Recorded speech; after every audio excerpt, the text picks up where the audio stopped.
You are welcome to yet another episode of HN What's Your Say? The leading listening show, where we discuss important issues with important people like you. We are still featuring R. Kelly.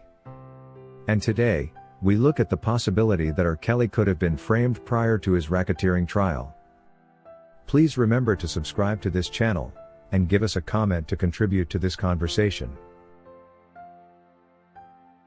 It is now years since R. Kelly's infamous judgment that saw the Brooklyn court jury, led by Judge Ann Donnelly, determine that the R&B singer is guilty of all 10 counts of the several charges he was faced with. The jury came to this conclusion after a 1-month heated trial, and 2 days of serious jury deliberations. Before this exercise, however, R. Kelly had been incarcerated for a period of 2 years in the Chicago Metropolitan Correctional Center, from the 11th of July 2019, the day he was arrested while walking his dog on the city streets. His arrest was a result of a Me Too campaign, which was largely motivated by the airing of the then popular television docuseries entitled Surviving R. Kelly, a video production that showed on Lifetime channel over a number of days. It is believed that this Lifetime channel production motivated all said victims to come out and speak against the R&B king, each describing a bad experience with him. Most people who have been judging R. Kelly have been basing on the argument of numbers, saying, how can all those people be lying on him?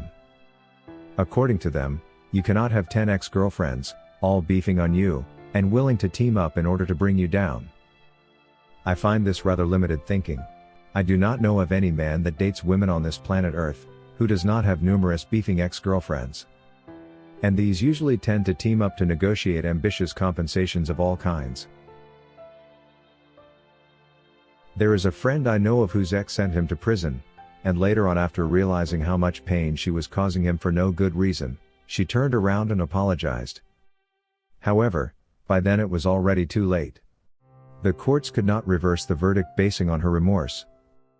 So many women around the world actually regret having listened to their misleading peers' advice to send their husbands to hell, only to realize later that they lost great partners, after irreversibly causing them misery that they now find was completely unnecessary.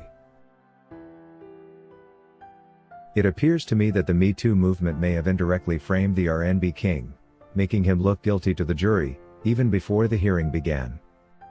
And what exactly was the purpose of this show anyway?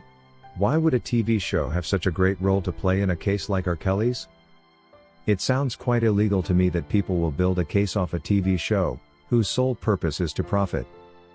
A commercial production of the sort prior to the hearing should have been stopped and regarded illegal.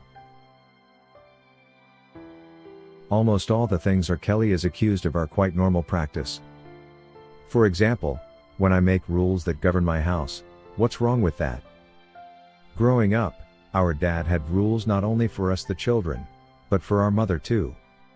There was always an evening curfew that determined what time every family member would return to the house. And arriving minutes late would attract a punishment.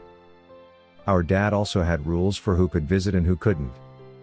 He also decided what time we had dinner, and what we could eat. Our dad did not like when we disobeyed his rules, and Mum was no exception. He also didn't allow anyone to move around the house like they had his family under surveillance. In other words, he was protective, and that was no crime. Why then is it a crime for R. Kelly to do the same? I see nothing criminal at all in a man deciding how he runs his home, and how whoever lives there should conduct themselves. For as long as there is no evidence of torture, or other violations on the individuals that can clearly be proved through a physical body analysis. One thing for sure, our dad did not chain anyone against the furniture in the house, and R. Kelly didn't either. The only thing he is guilty of in this case is setting the code of conduct at his own home. Another thing that blew my mind was the claim that the girls were not allowed to talk to other men when in the shopping malls. I want to assume that every man that supports this claim will like it when their partner goes around flirting with the opposite sex. How can that be an issue in this case, for God's sake? A recollection of all the facts of this case make you realize that there is no way R. Kelly could have been guilty on all counts. Perhaps 1 or 2. Not all 10. This raises the tough question, was R. Kelly framed? According to Matt, I also fail to understand how a man can be condemned for managing his own home the way he decides to. The only area that looked gray was when it came to the age of the said victims. But the court still had to get evidence beyond reasonable doubt that there was intimate involvement before they reached the age of consent. Any video evidence in this regard can also be easily contested. People simply followed hearsay. In any case, what's already done is done. We can't cry over spilt milk. All Kelly needs to do now is plan well for a strong appeal. I actually do believe that R. Kelly was simply maliciously framed. Probably by those that were not happy about his success and wished him bad. He may have made his mistakes, but Kelly did whatever he could to remain on the right side of the law.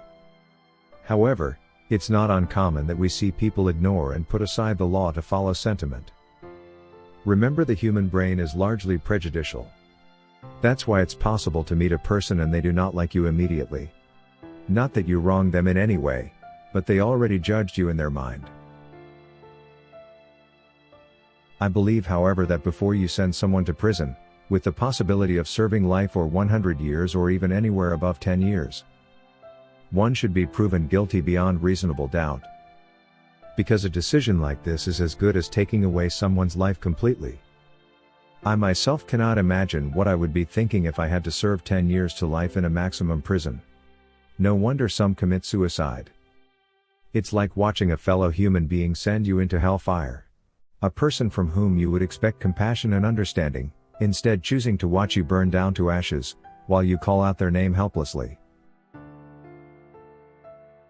According to Isabella, it is not common that a suspect with multiple counts goes to court and is found guilty of all the 10. The prosecutors cannot be that accurate. Especially in a case with scanty evidence as Kelly's. When it happened, I quickly thought this matter must have been personalized.